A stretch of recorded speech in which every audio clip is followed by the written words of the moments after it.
sold hundreds and hundreds and hundreds of homes to those people. At the same time, I used that income to build my own portfolio.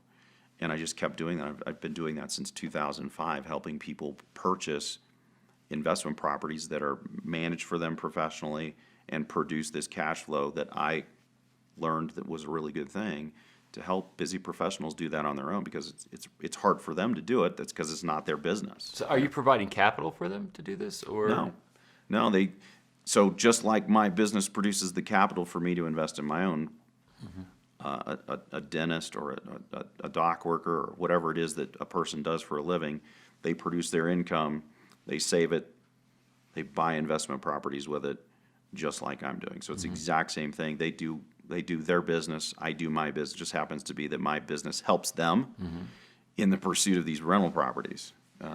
And so now, and these rental properties are single family, or at least when you started out, these were single family home rentals? Single family duplexes, and some fourplexes. So all smaller residential rental properties. And the market research that you do, the main factors I think you might have cited, I wonder if there's any others, but you said, what is the cost to purchase a home? What are rentals going for in that market? And these things kind of have to equate somehow. So when you do this, are you looking to be at zero cash flow based on the debt service versus the rental, or do you look to have a little bit positive, a little bit negative?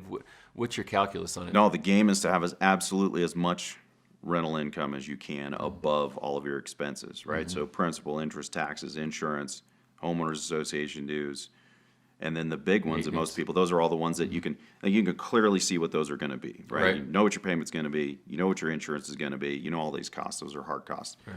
Then there's some soft costs that you have to figure in as well, which is vacancy rate, because your home's going to go vacant, which means you're going to lose some income, and maintenance, because anybody who's rented a property or who has owned a rental property knows things go wrong, or just owns a house, knows things go wrong, and the owner of the property has to pay for those things. Right. So once you've figured in all of those numbers, after all of that, the house has to be positive cash flow, and the more you can get, the better.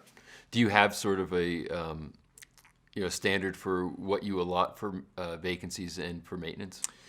There's industry standards, but I prefer to do it based on the area, right? So we're in 10 markets, and then we move markets based on the economy and what's happening in those markets.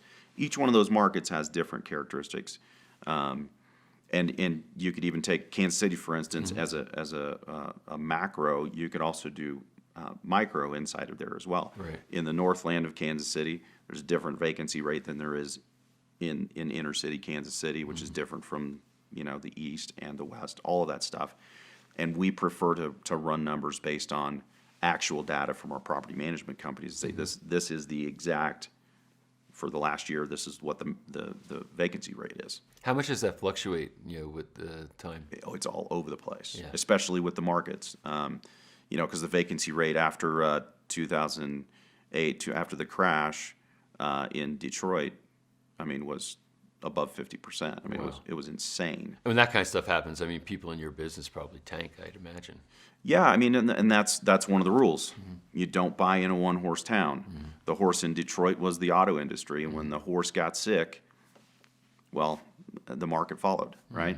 But there were a lot of marketplaces that still had a really solid underlying economy because their economy was diverse. So same thing with Las Vegas.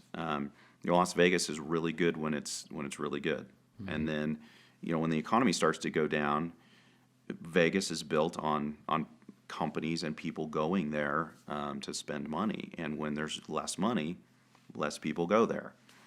Same thing up in the oil fields. There's a really big boom, recently up in the north of our country, and up there, the numbers were staggering.